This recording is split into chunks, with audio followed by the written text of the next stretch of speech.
ओम शांति। अव्यक्त मूल्य का डेट है 26 मई 1969 की। संपूर्ण स्नेह की परख। सभी किस स्थिति में बैठे हो? लगन में बैठे हैं या मगन अवस्था में? किस अवस्था में हो? ज़्यादा समय लगन लगाने में जाता है या मगन रूप में रहते हो? अपनी चेकिंग तो करते होंगे ना। अच्छा, सभी की यही इच्छा है कि हमारे पेपर के रिजल्ट का मालूम पड़े। विशेष सभी के दिलों में यही संकल्प चलता रहता है। तो आज रिजल्ट सुना देते हैं। सभी ने जो भी लिखा है यथा योग्य यथाशक्ति।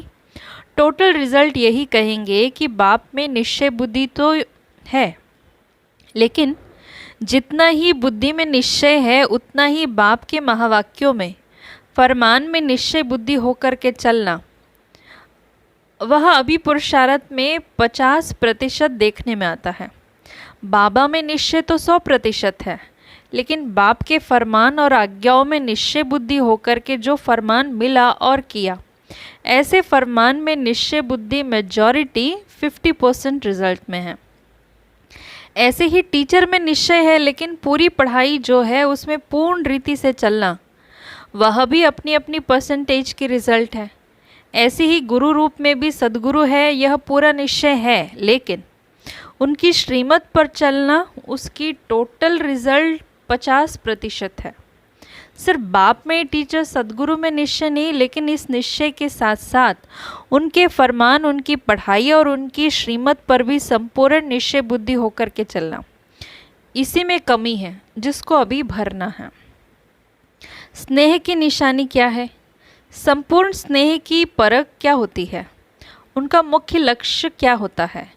आप सभी ने जो भी सुनाया वो तो है ही, लेकिन फिर भी वह स्पष्ट करने के लिए जिसके साथ जिसका स्नेह होता है, उसकी सूरत में उसी स्नेही की सूरत देखने में आती है। उनके नयनों से वही नूर देखने में आता है, उसके मुख से भी स्नेह के बोल निकलते हैं। उनके हर चलन में स्नेही का चित्र देखने में आएगा, उसके नयनों में वही देखने में आएगा, उसमें वही स्नेही समाया हुआ होगा। ऐसी अवस्था होनी है। अभी बच्चों और बाप के संस्कारों में बहुत फ़र्क है। जब समान हो जाएंगे तो आपके संस्कार देखने में नहीं आएंगे, वही देखने में आएंगे, एक एक में बाप को देखेंगे। आप सभी द्वारा बाप का साक्षात्कार होगा, लेकिन अभी वह कमी है। अपने से पूछना है, ऐसे स्नेही बने हैं? स्नेह लगाना भी सहज है, स्नेही स्वरूप बनना यह फाइनल स्टेज है। तो पेपर की रिजल्ट सुनाई, एक तो ये कमी है। दूसरी बात है, जो सभी ने लिखा है उसमें सहन शक्ति की जो रिजल्ट है वो बहुत कम है। जितनी सहन शक्ति होगी उतनी सर्विस में सफलता होगी। संगठन में रहने के लिए भी सहन शक्ति चाहिए। फाइनल पेपर जो विनाश का है उसमें पास होने के लिए भी सहन शक्ति चाहिए। वह सहन शक्ति के रिजल्ट उसमें मेजॉरिटी में बहुत कम है, इसलिए उसको अब बढ़ाओ। सहन शक्ति कैसे आएगी? जितना जितना स्नेही बनेंगे, जितना जिसके प्रति स्नेह होता है तो उस स्नेह में शक्ति आ जाती है। तो स्नेह में सहन शक्ति कैसे आती है, कभी अनुभव किया? जैसे देखो, कोई बच्चे की माँ है, बच्चे पर आपदा आती है, माँ का स्नेह तो है, स्नेह के कारण उसमें सहन शक्ति आ जाती है, बच्चे के लिए सब कुछ सहन करने के लिए तैयार हो जाती है। उस समय स्नेह में कुछ भी अपने तन का व परिस्थिति का कुछ फर्क नहीं रहता। तो ऐसी ही अगर निरंतर स्नेह रहे तो स्नेही प्रति सहन करना कोई बड़ी बात नहीं होगी। स्नेह कम है इसलिए सहन शक्ति भी कम है। यह है आप सभी की पेपर की रिज़ल्ट। अब 1 मास के बाद फिर रिज़ल्ट देखेंगे। वहाँ 3-3 मास के बाद पेपर आता है, यहाँ 1 मास के बाद ही इसी रिज़ल्ट को देखेंगे कि स्नेही रूप कितना बने हैं। मुख्य है निर्भयता का गुण, जो पेपर में नहीं दिया था, क्योंकि उसकी बहुत कमी है। 1 मास के अंदर इस निर्भयता के गुण को अपने में पूरा भरने की कोशिश करनी है। निर्भयता कैसी आएगी? उसके लिए मुख्य क्या पुरुषार्थ करना है? निराकारी बनना है। जितना निराकारी अवस्था में होंगे उतना निर्भय होंगे। भय तो शरीर के भान में आने से होता है।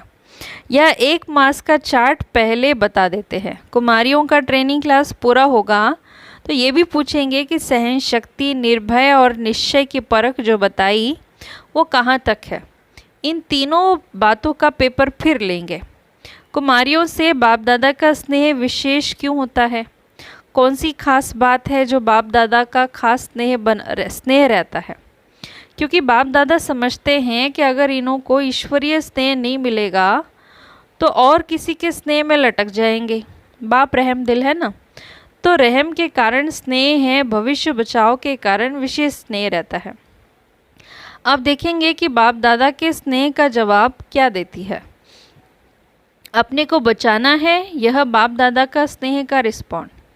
किन किन बातों में बचाना है मालूम है? एक तो मनसा सहित प्योरिटी हो, मनसा में कोई भी बाबा कहते हैं संशय ना आए।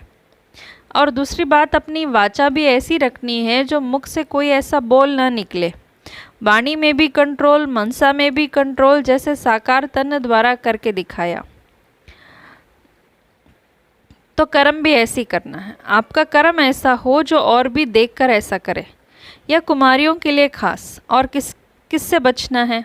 संग दोष से तो बचना ही है। एक और विशेष बात है, आप बहुत रूप से, आत्मा के रूप से, शरीर के रूप से आप सभी को बहकाने वाले बहुत रूप सामने आएंगे, लेकिन उसमें बहकना नहीं है। बहुत परीक्षाएं आएंगी लेकिन कुछ है नहीं। परीक्षाओं में पास कौन हो सकता है? जिसको परख पूरी होगी। परखने की जितनी शक्ति होगी उतनी ही परीक्षाओं में पास होंगे। परखने की शक्ति कम रहती है, परख नहीं सकते हो, तो यह किस प्रकार का विघ्न है? माया किस रूप में आ रही है और क्यों मेरे सामने यह विघ्न आया? इससे रिजल्ट क्या है? यह परख कम होने के कारण ही परीक्षाओं में फेल हो जाते हैं। परख अच्छी होगी तो बाबा कहते पास हो सकते हैं। अच्छा, ओम शांति।